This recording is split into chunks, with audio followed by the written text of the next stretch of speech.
Selamat siang semuanya, kembali lagi bersama saya, Abela Yuandai Iranti Putri. Saat ini saya sedang berada di kantor CV Sabda Langit.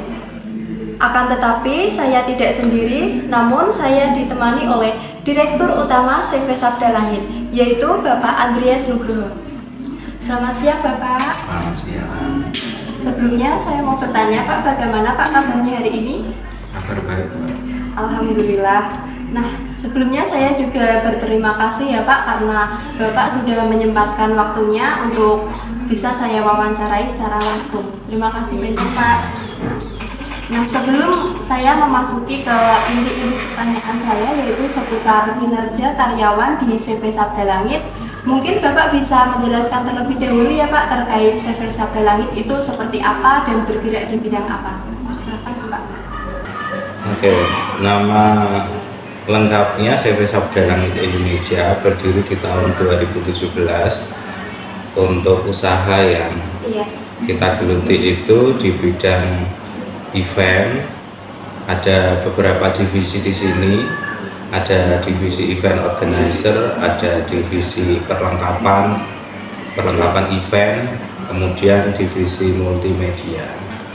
Untuk jumlah karyawan sendiri itu ada berapa ya Pak di CV Sabda Langit? Kalau karyawan itu ada yang full timer, ada yang part timer. Kalau full timer mungkin kisaran sekitar 50-an. Kalau untuk sama part timernya ya sekitar 100-an. Nah, itu yang membedakan antara karyawan full timer sama part time itu bagaimana Pak? Kalau full timer itu mereka tidak kerja di tempat yang lain, fokus di CV kita. Ada yang full time itu gajian per bulan, ada juga yang per event, tetapi memang dia fokus di sini, jadi tidak nyambi kerja di tempat lain. Seperti itu ya Pak. Terus di antara karyawan-karyawan Bapak sendiri itu kan pasti perilaku individunya itu kan berbeda-beda ya Pak di masing-masing karyawan. Nah, dari perbedaan perilaku individu tersebut, apakah itu mempengaruhi kinerjanya Pak?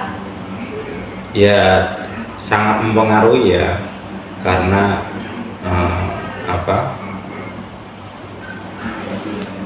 karakter seseorang, perilakunya dalam bekerja kan beda-beda. Kadang-kadang juga misalkan memiliki masalah dari keluarga, kemudian disangkut pautkan dengan pekerjaan, itu menyebabkan kadang-kadang tidak sesuai ekspektasi hasil kerja.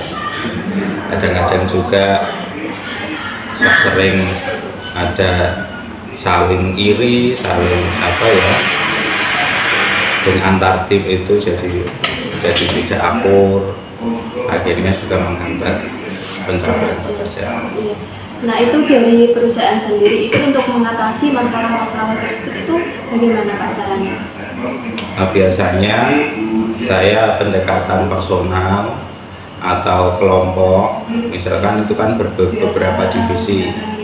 Kalau divisi, misalkan satu divisi di divisi multimedia kan ada koordinatornya, ada kepala divisinya. Nanti saya tanya untuk hasil kerjanya kenapa menurun atau ya seperti itu. Kalau misal bisa diatasi internal, ya nanti tim koordinatornya yang akan mengatasi itu.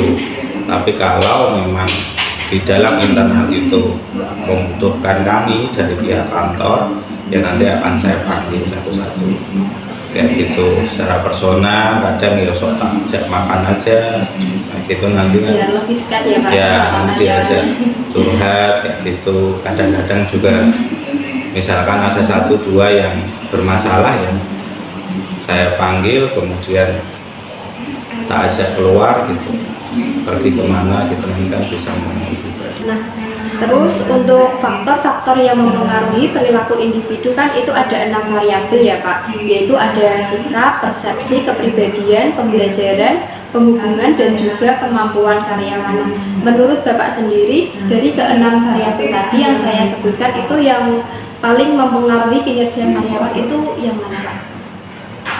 Kayaknya yang terakhir apa itu? Yang terakhir itu kemampuan karyawan. Ya, kemampuan karyawan. Itu yang sangat mempengaruhi.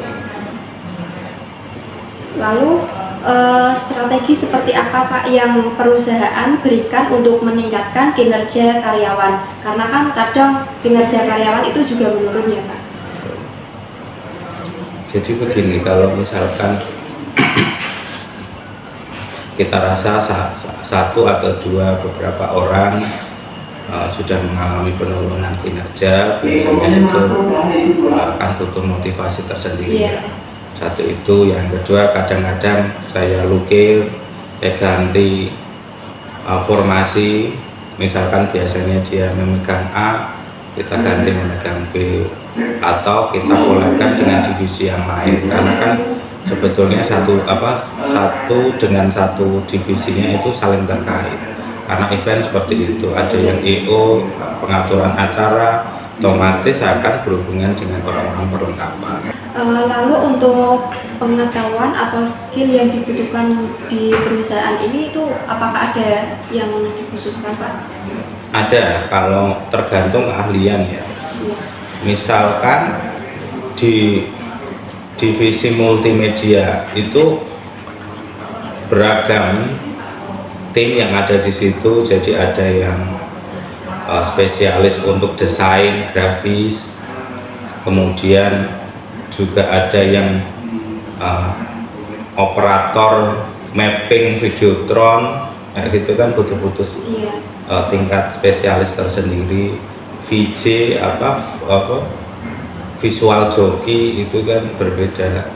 Kemudian nanti ada juga yang maintenance hardware, tergantung kayak gitu. Termasuk di EO itu mereka akan spesialis penataan acara, jadi LO untuk tamu, artis, penataan layout, mengkonsep acara panggung itu ada unsur seninya, butuh art director di situ.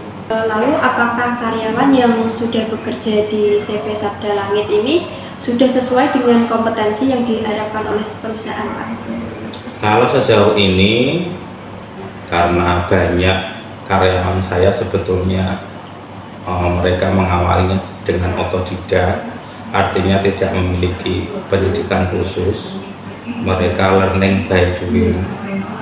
Ya, itu menurut saya sudah sesuai ekspektasi saya. Selanjutnya, apakah di perusahaan Bapak ini CV Sabda Langit itu sudah menerapkan praktik manajemen perusahaan Pak?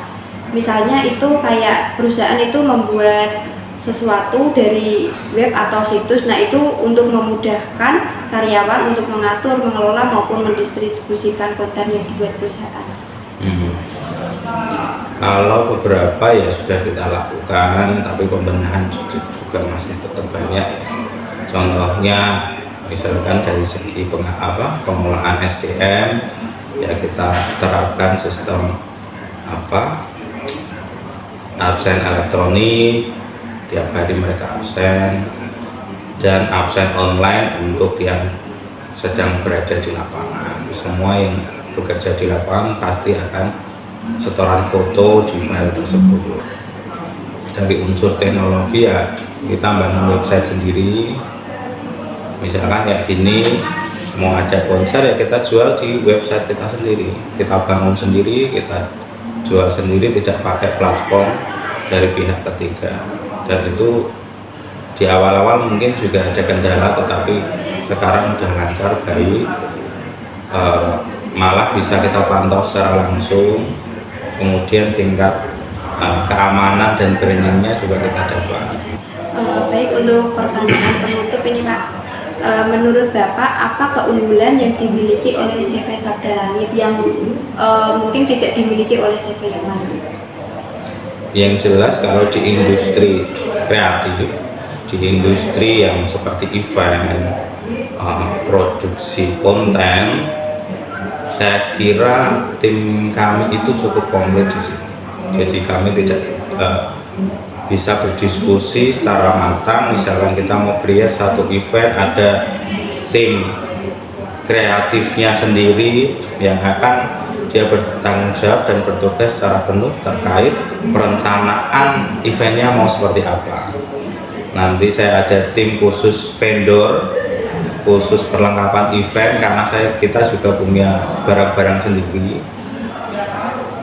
Mereka juga bisa berdiskusi dan kita menentukan layoutnya itu secara presisi.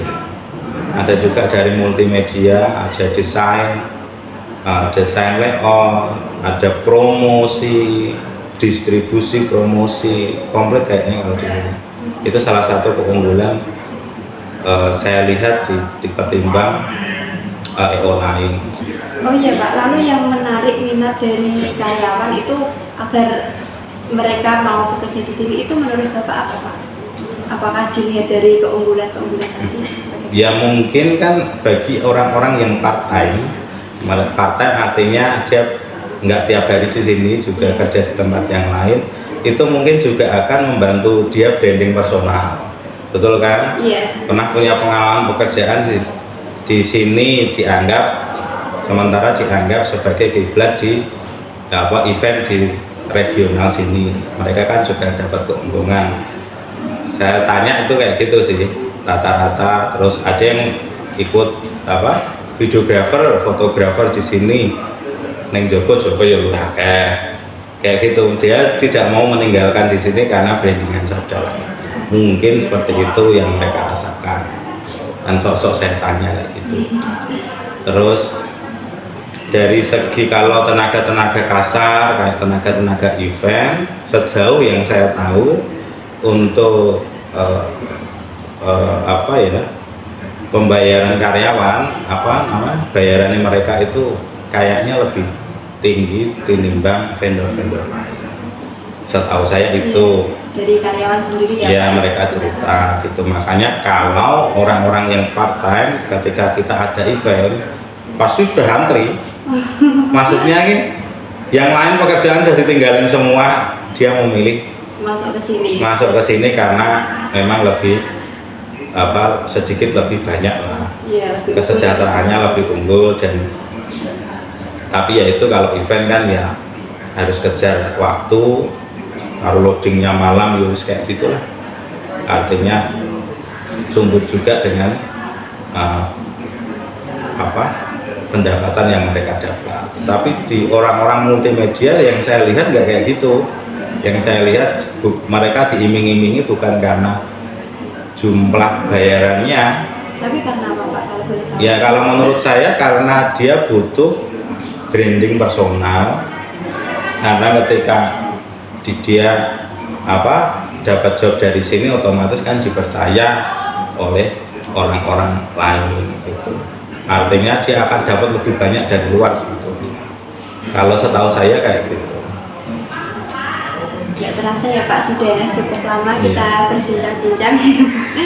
Saya juga sekali lagi mengucapkan terima kasih kepada Pak Andreas karena sudah meluangkan waktu untuk saya sehingga saya bisa melakukan wawancara secara langsung dengan Bapak. Walaupun sebenarnya saya juga deg-degan Pak bertemu dengan Bapak. Sekian wawancara yang saya laksanakan dengan Pak Andreas seputar kinerja karyawan di CV Sabda Langit.